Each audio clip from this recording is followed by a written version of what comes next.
She told me, I think we should take a break, right before her ex moved back to town. I said, okay. 6 months later, she texted wanting to talk. I replied, I'm seeing someone else now. She showed up at my door that night. I, 28 male, need to get this off my chest because I'm still processing what happened. My friends are divided on whether I went too far, but I believe I did what was necessary to protect myself. Rachel and I were together for 3 years. We lived together for the last year and a half. On the surface, things were good. But looking back, I can see the cracks I chose to ignore. The way she'd get intensely anxious if I didn't text back within the hour. The flashes of jealousy over female friends she'd had since day one. They were small things, easy to dismiss.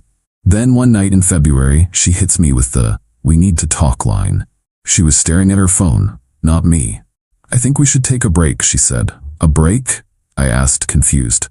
What's wrong? I just need some space to figure things out. It's not you, it's me. The oldest line in the book, but here's the context. Her ex, Marcus, had just moved back to town. She'd mentioned it casually a week earlier, but her tone was off. Oh, Marcus got a job here, isn't that weird? Weird indeed. I didn't argue, didn't beg. A part of me was tired of walking on eggshells. I just said, okay. She looked up from her phone, genuinely surprised. That's it? Just okay? You said you need space. I'll give you space. She moved out the next week, leaving half her stuff because it's just a break. Sure it was. Here's where the reality of legal obligations kicks in. The lease we signed was ironclad. Both our names were on it, making us equally liable for the entire rent until the term ended in 8 months.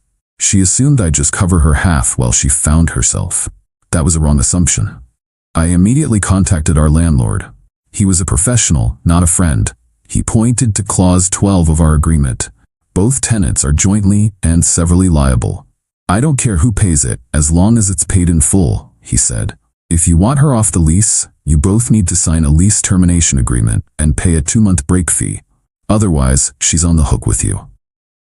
I paid the full rent for the first month to protect my credit and avoid eviction. Then I sent Rachel a formal certified letter with a copy of the lease, highlighting her legal obligation for 50% of the rent.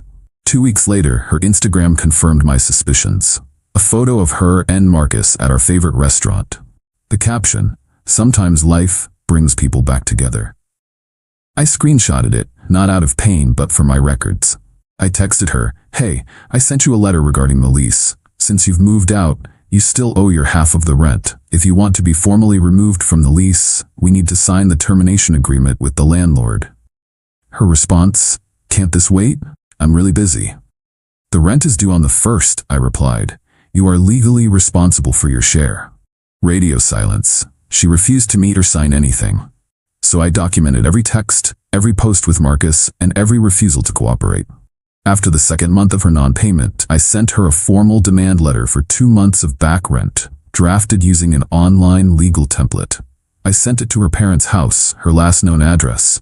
She called me, screaming, "What the hell is wrong with you?" "I'm following the lease terms," I said calmly. "The ones we both signed. You abandoned the apartment and your financial obligations. You know I can't afford that. Then you should come and sign the termination paperwork. Otherwise, this debt will go to collections and damage your credit." She came by the next day, seething. She signed the agreement. As she was leaving, she tried for a dramatic exit. "I can't believe you're being so cold about this." "You wanted a break," I said. "Breaks have consequences." Next, her belongings. The lease stated that property left for more than 30 days after a tenant vacates is considered abandoned. However, state law required the landlord to send a formal notice. I coordinated with him, and he sent the notice to her parents' address, giving her 15 days to retrieve her things. She ignored the notice, so I boxed up everything. I donated it to a local women's shelter and got an itemized receipt for tax purposes. I sent her a copy with a note, "Your things are helping women who are actually in need." Marcus texted me after that. "Dude, you have a problem." "No problem here," I replied, "just following the law." Fast forward to May. I'm doing well. I started seeing someone new. Sarah, a teacher who communicates with a calm maturity that felt like a breath of fresh air. Life was good. Then the texts from Rachel started in June. "Hey, how are you? Been thinking about us. I made a mistake, can we talk?" I replied once, "I'm seeing someone else now. I wish you the best." 20 minutes later, she's at my door, banging on it. I opened it, leaving the chain on. It's 10 p.m., Rachel. She was a mess, mascara running down her face. You can't just move on like that. It's been 6 months since you left, Rachel. We were together for 3 years. We were, I emphasized. You ended it, remember? I said a break, not a breakup. A break where you immediately moved in with your ex? That's a breakup. She started crying, the ugly, gasping kind. Marcus and I broke up. He was a liar. That's unfortunate, I said, my voice flat, but it has nothing to do with me. You need to leave. How can you be so cruel? I loved you. Rachel, my girlfriend is asleep upstairs. You are upsetting her, and you need to leave now before I call the police. That set her off. She started screaming about how I'd ruined her life, how I was petty, how I'd maliciously given away her things. I pulled out my phone. I'm calling the non-emergency line and filing a report for harassment. Leave. She left, but not before kicking the door and screaming that I'd regret this. I made the call and got a police report number, just in case. The next morning, I had 47 texts ranging from apologies to threats. I screenshotted them all, then blocked her number. The harassment escalated. She showed up at my gym. She bumped into me at my coffee shop. Then she crossed a line. She found out where I worked and called my boss, claiming we had a domestic situation and she was concerned about my mental stability. My boss, a decent guy, called me in. I showed him everything. The texts, the police report, the documentation of her non-payment. He was appalled. Get a restraining order, he said. Yesterday. I hired a lawyer who confirmed I had a strong case for harassment. She drafted a formal cease and desist letter, which we sent to Rachel's parents' house. Her dad called me, furious. She just wants closure, he yelled. Sir, she chose her closure when she left. I have moved on. Your daughter is harassing me, and if it continues, I will pursue a protective order. He hung up. The direct contact stopped, but she started a smear campaign on social media, posting vague accusations of emotional and financial abuse. Sarah, my girlfriend, was my rock, but I could see the toll it was taking. This is a lot, she said one night, her voice trembling slightly. It's starting to scare me, to be honest. Maybe your boss is right about that restraining order. She was right. I was being too passive. Update 1. 2 weeks later, my hesitation proved to be a mistake. Rachel escalated from attacking me online to attacking Sarah in the real world. She sent an anonymous, concerned parent email to the principal at the school where Sarah teaches. It was unhinged, rambling about my abusive patterns and how Sarah was endangering students by dating a dangerous man. The principal, who knew Sarah well, saw it for what it was but had to follow protocol. Sarah called me, not just angry but genuinely frightened. She tried to get me fired. This has gone too far. We are going to the police. Now. That was the final straw. I took the mountain of evidence, the texts, the social media posts, the false report to my boss, the email to Sarah's school, and we went to the police station together to file for an emergency protective order. The detective was blunt. This is textbook stalking and harassment. You have more than enough. They granted a temporary order that day pending a court hearing. A sheriff would serve her the papers within 48 hours. But that same night, before she was served, Rachel showed up at Sarah's apartment. Sarah called me, whispering and terrified. She's outside, parked across the street, just sitting in her car staring at my window. Call 911. I'm on my way, I said, my heart pounding. When I got there, 2 police cars were already present. Rachel was telling them she was just lost and pulled over to check her GPS. An officer recognized me from the report I'd filed earlier. Is this the individual named in your protective order filing? Yes, I said. And she is lying. This is my girlfriend's apartment. She has never been here before. She is stalking us. We are terrified of her. The fact that the order hadn't been technically served didn't matter. Her actions, showing up at night at the home of a person she'd been systematically harassing, constituted stalking. They arrested her. As they put her in the car, she screamed at me, "This is what you wanted, isn't it? To ruin my life?" I didn't respond. Sarah came outside, shaken but resolute. "You really know how to pick them," she said with a shaky laugh. "Formerly pick them," I corrected, putting my arm around her. Later that night, I got a call from an unknown number. It was Marcus. "You need to drop this," he said, his voice low and menacing. "You're making a huge mistake. You don't know what you're dealing with." "Is that a threat?" I asked. "It's advice. She's not well. Walk away before this gets uglier for everyone, especially your new girl." "Are you threatening my girlfriend?" I shot back. "Just telling you to be smart," he said, and hung up. The call wasn't about her well-being. It was an intimidation tactic. It felt like he was trying to cover his own tracks. I saved the call record and reported the contact to the detective. The hearing for the permanent order was a week later. Rachel showed up with a lawyer who tried to paint me as a vindictive ex. But my lawyer dismantled their narrative, presenting a clear, chronological timeline of harassment. The judge wasn't interested in the relationship drama. He looked at the police reports, the email to Sarah's principal, the stalking incident. Miss Rachel's last name, he said, your behavior is not that of a heartbroken ex, it is that of a criminal harasser. The protective order is granted for 2 years. Rachel broke down, a hollowed-out version of the woman I once loved. Seeing her like that felt shitty. There was no victory, just a profound sense of loss and relief. Sarah was waiting for me. It's done? It's done. Good, she said, squeezing my hand. Now we can move on. Update 2. 3 months passed, quiet, normal months. Then I got a call from my lawyer. Rachel's lawyer contacted me, she said. She is requesting a formal, mediated meeting, both of us present. Absolutely not. I said, hear me out. She claims she has information about Marcus that is now part of a criminal investigation.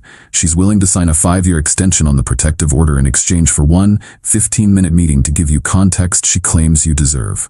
Sarah was adamant. You owe her nothing. It's a trap. It's not for her, I argued. It's for us. A 5-year guarantee of peace. And if she's lying, our lawyers are witnesses. Reluctantly, we agreed. The meeting was held in a conference room at my lawyer's office. Rachel looked healthier, calmer. Thank you for agreeing to this, she began. I have spent the last 3 months in intensive therapy. I am not here to ask for forgiveness, but to offer an explanation. She took a breath. Marcus didn't just reappear in my life. He blackmailed me. He had intimate videos of me from when we dated before. He threatened to send them to my family and my work if I didn't leave you and get back with him. My stomach turned. What? I was terrified and ashamed. I should have told you. I should have gone to the police. But I thought I could handle it myself. Give him what he wanted until he got bored and deleted them. I thought I was protecting you. The Instagram posts. He made me post them, to make it look real, she said, tears welling in her eyes. When he dumped me, my plan had failed, and I'd lost you for nothing. I had a complete mental breakdown. That's not an excuse for what I did next. My terrorizing you and Sarah was inexcusable. I was a victim who made victims of you both, and I will have to live with that forever. Why should I believe you? I asked, my voice hoarse.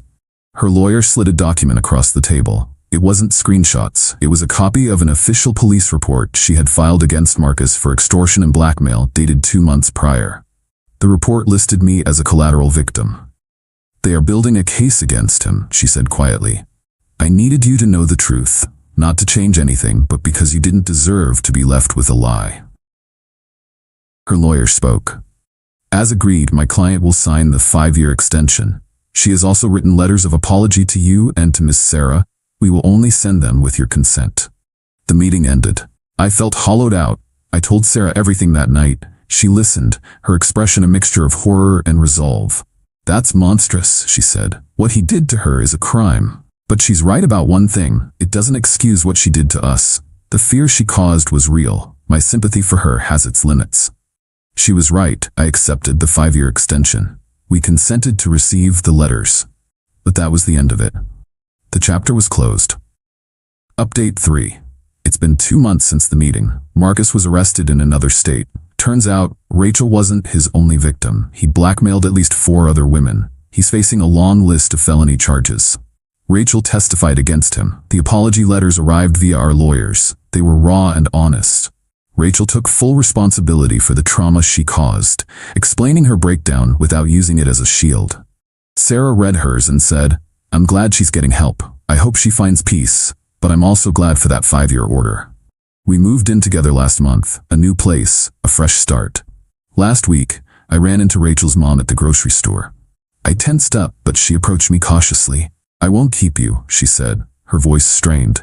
I just needed to say, what happened, it was for the best. Her therapist said she had to hit rock bottom to start climbing.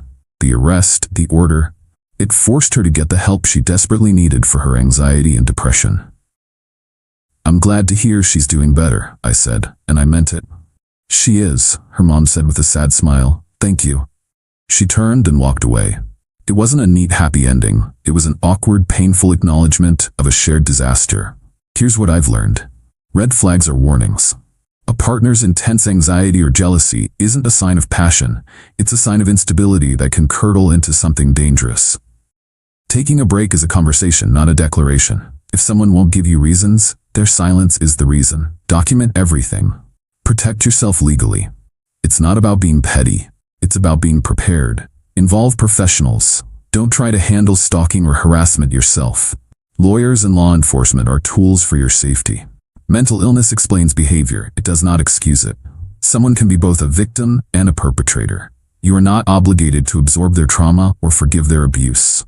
Closure is a myth. It doesn't come from one conversation. It's built over time, with distance and new, healthier experiences. Rachel's 5-year order is in effect. Marcus is going to prison. Sarah and I are building a quiet, stable life. It's not a happy ending or a sad one. It's just an ending that gave way to new beginnings.